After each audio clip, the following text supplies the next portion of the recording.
4 ನಡೀತಾ ಇದೆ ಈಗ. ಒಂದು ರೀತಿಯಾಗಿ ಅಫಿಷಿಯಲ್ ಆಗಿ ಇದು ಯುದ್ಧ ಅಲ್ಲದೆ ಇದ್ರೂ ಕೂಡ ಅನ್ಅಫಿಷಿಯಲ್ ಆಗಿ ಯುದ್ಧದ ರೀತಿಯಲ್ಲೇ ನಡೀತಾ ಇದೆ. ಹೇಗೆ ಯಾವ ರೀತಿಯಾಗಿ ಅಂತಂದ್ರೆ ಕಾಲ್ಕೆದ್ರು ಪಾಕಿಸ್ತಾನ ಜಗಳಕ್ಕೆ ಬರ್ತಾ ಇದೆ, ಭಾರತ ಮಾತ್ರ ಅತ್ಯಂತ ತಾಳ್ಮೆಯಿಂದ ವರ್ತಿಸ್ತಾ ಇದೆ. ಉತ್ತರ ಕೊಡುವಂತ ಸಂದರ್ಭ ಭಾರತಕ್ಕೆ ಈಗ ಬಂದಿದೆ ಅಂತ ಹೇಳ್ತಾ ಇದ್ದಾರೆ. ಭಾರತ ಇವತ್ತು ಉತ್ತರವನ್ನ ಕೊಡಬಹುದು. ಯಾವ ರೀತಿಯಾಗಿ ಉತ್ತರವನ್ನ ಕೊಡುತ್ತೆ ಅನ್ನೋದನ್ನ ಭಾರತ ಇವತ್ತು ಸಭೆಗಳ ಮೇಲೆ ಸಭೆಗಳನ್ನ ಮಾಡ್ತಾ ಇದೆ ಅತ್ಯಂತ ತಾಳ್ಮೆಯಿಂದ. ಅದರ ಪರಿಣಾಮವಾಗಿಯೇ ಪಾಕಿಸ್ತಾನದ ವಾಯುನೆಲೆಗಳನ್ನ ಧ್ವಂಸಗೊಳಿಸಿರೋದು. ನಿನ್ನೆ ಮಧ್ಯರಾತ್ರಿ ಡ್ರೋನ್ ಕಾರ್ಯಾಚರಣೆಯಲ್ಲಿ 5 ಉಗ್ರರು ಫಿನಿಶ್ ಆಗಿದ್ದಾರೆ. ಭಾರತದ ದಾಳಿಗೆ 5 ಉಗ್ರರು ಮಟಾಶ್ ಆಗಿರೋದು.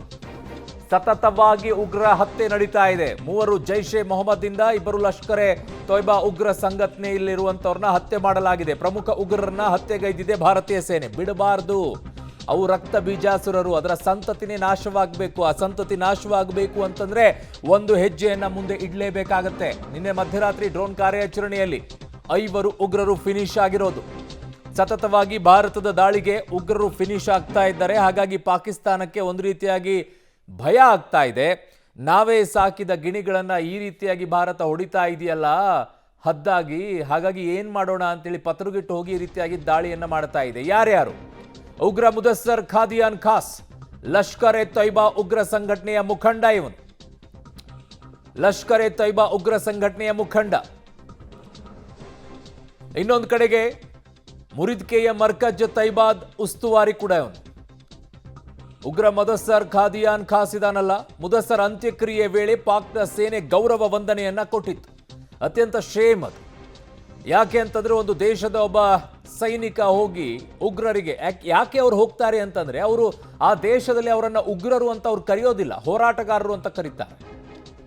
ಇನ್ನು ಎರಡನೇದು ಉಗ್ರ ಹಫೀಜ್ ಮೊಹಮ್ಮದ್ ಜಮೀಲ್, ಜೈಷೆ ಮೊಹಮ್ಮದ್ ಉಗ್ರ ಸಂಘಟನೆಯ ಮುಖಂಡ ಇವರು. ಬಹು ದೊಡ್ಡ ತಲೆಗಳನ್ನೇ ಉರುಳಿಸಿದೆ ಭಾರತೀಯ ಸೇನೆ. ಮೌಲಾನಾ ಮಸೂದ್ ಅಜರ್ ಹಿರಿಯ ಸೋದರರ ಮಾವ. ಯಾರು? ಉಗ್ರ ಹಫೀಜ್ ಮೊಹಮ್ಮದ್ ಜಮೀಲ್. ಬಹಲ್ಪುರದ ಮರ್ಕಜ್ ಸುಭಾನ್ ಅಲ್ಲಾ ಉಸ್ತುವಾರಿಯೋನು, ಅಲ್ಲೊಂದು ಮಸೀದಿ ಇತ್ತಲ್ಲ, ಆ ಮಸೀದಿ ಉಸ್ತುವಾರಿಯೋನು. ಉಗ್ರ ಮೊಹಮ್ಮದ್ ಯೂಸುಫ್ ಅಜರ್, ಜೈಷೆ ಮೊಹಮ್ಮದ್ ಉಗ್ರ ಸಂಘಟನೆ.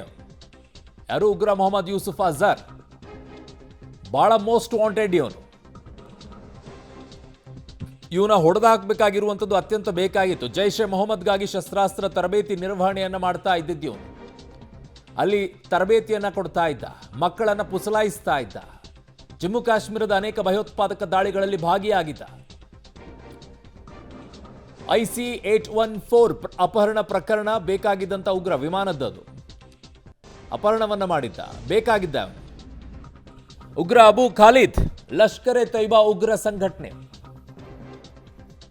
ಇವ್ರನ್ನೆಲ್ಲ ಪಾಕಿಸ್ತಾನ ಇಂಥವ್ರು ಬೇಕು ಅಂತ ಹೇಳಿದಾಗ ಇಂಥವರನ್ನೆಲ್ಲ ಅವರು ಅರೆಸ್ಟ್ ಮಾಡ್ತಾ ಇರಲಿಲ್ಲ. ಮೋಸ್ಟ್ ವಾಂಟೆಡ್ಗಳಿದ್ರು ಕೂಡ ಅವರು ಹೌಸ್ ಅರೆಸ್ಟ್ ಅಂತ ಮಾಡ್ತಾ ಇದ್ರು. ನೀವು ಅರ್ಥ ಮಾಡ್ಕೊಳ್ಬೇಕದನ್ನ. ಜಮ್ಮು ಕಾಶ್ಮೀರದ ಅನೇಕ ಭಯೋತ್ಪಾದಕ ದಾಳಿಗಳಲ್ಲಿ ಭಾಗಿಯಾಗಿದ್ದಿದ್ದು ಅಬು ಖಾಲಿದ್. ಅಫ್ಘಾನಿಸ್ತಾನದಿಂದ ಶಸ್ತ್ರಾಸ್ತ್ರ ಕಳ್ಳಸಾಗಣೆಯಲ್ಲಿ ಭಾಗಿ. ಇನ್ನು ಉಗ್ರ ಮೊಹಮ್ಮದ್ ಹಸನ್ ಖಾನ್, ಜೈಷೆ ಮೊಹಮ್ಮದ್ ಉಗ್ರ ಸಂಘಟನೆಯವರು. JEM ಕಮಾಂಡರ್ ಮುಫ್ತಿ ಅಸ್ಗರ್ ಕಾಶ್ಮೀರಿ ಮಗ ಇವನು. ಉಗ್ರ ಮೊಹಮ್ಮದ್ ಹಸನ್ ಖಾನ್ ಜಮ್ಮು ಕಾಶ್ಮೀರದ ಭಯೋತ್ಪಾದಕ ದಾಳಿಗಳಲ್ಲಿ ಪ್ರಮುಖ ಪಾತ್ರವನ್ನ ವಹಿಸ್ತಾ ಇದ್ದಿದ್ದು. ಅಂದ್ರೆ ಇವ್ರು ಯಾರು ಕೂಡ ಮುಂದೆ ಬರ್ತಾ ಇರಲಿಲ್ಲ. ಇವ್ರು ಹಿಂದೆ ನಿಂತ್ಕೊಂಡು ಹೋಗು ನೀನು ಹೋಗಿ ಭಾರತ ಅನ್ನುವಂಥ ದೇಶದಲ್ಲಿರುವಂಥ ಕಾಫಿರ್ಗಳನ್ನ ಹೊಡೆದು ಬಾ, ನಿನಗೆ ಸ್ವರ್ಗದಲ್ಲಿ 72 ಅಪ್ಸರಿಯರು ಸಿಗ್ತಾರೆ, ಕನ್ಯರು ಸಿಗ್ತಾರೆ, ನಿನಗೆ ಕುಡಿಯೋಕೆ ಹೆಂಡ ಸಿಗುತ್ತೆ ಅನ್ನುವಂಥದ್ದನ್ನು ಹೇಳಿ ಕಳಿಸ್ತಾ ಇದ್ರು. ಸತ್ತ ನಂತರ ನಿನ್ನ ದೇಹ ಸುವಾಸನೆ ಬರುತ್ತೆ, ವಾಸನೆಯುಕ್ತವಾಗಿರುತ್ತೆ, ಸುವಾಸನೆಯುಕ್ತವಾಗಿರುತ್ತೆ ಅಂತ ಹೇಳಿ ಕಳಿಸ್ತಾ ಇದ್ರು. ಇವರು ಮಾತ್ರ ತಮ್ಮ ಕುಟುಂಬವನ್ನು ಬೆಳೆಸ್ತಾ ಇದ್ರು. 2 ಹೆಂಡತಿ 3 ಹೆಂಡತಿ ಮಾಡಿಕೊಂಡು ಮಕ್ಕಳನ್ನ ಬೆಳೆಸ್ಕೊಂಡು ಅಲ್ಲೇ ಠಿಕಾಣಿ ಹುಡ್ಕೊಂಡು ಪಾಕಿಸ್ತಾನಿಯವರಿಗೆ ದುಡ್ಡು ಕೊಟ್ಕೊಂಡು ಸಾಕ್ತಾ ಇದ್ದಿತ್ತು. ನನ್ನ ಸಹೋದ್ಯೋಗಿ ಪವಿತ್ರ ನನ್ನ ಸಂಪರ್ಕಕ್ಕೆ ಸಿಗ್ತಾ ಇದ್ದಾರೆ, ಮೆಟ್ರೋ ಬ್ಯೂರೋ ಹೆಡ್. ಪವಿತ್ರ, ಈ ಉಗ್ರರನ್ನ ಹೊಡೆದು ಹಾಕಿದ್ರು ಕೂಡ ಈಗ ಇವರೆಲ್ಲ ರಕ್ತ ಬೀಜಾಸುರರು. ಇವ್ರನ್ನ ಹೊಡೆದು ಹಾಕಿದ್ರೆ ಇವರ ಮತ್ತೆ ರಕ್ತಗಳು ಮತ್ತೆ ಹುಟ್ಟುತ್ತವೆ. ಎಲ್ಲೆಲ್ಲಿ ಯಾವ್ಯಾವ ರೀತಿಯಾಗಿ ರಕ್ತ ಬೀಜಾಸುರಗಳು ಹೆಂಗೆ ಹುಟ್ಕೊಳ್ತಾರೆ ಅನ್ನೋದು ಗೊತ್ತಾಗೋದಿಲ್ಲ.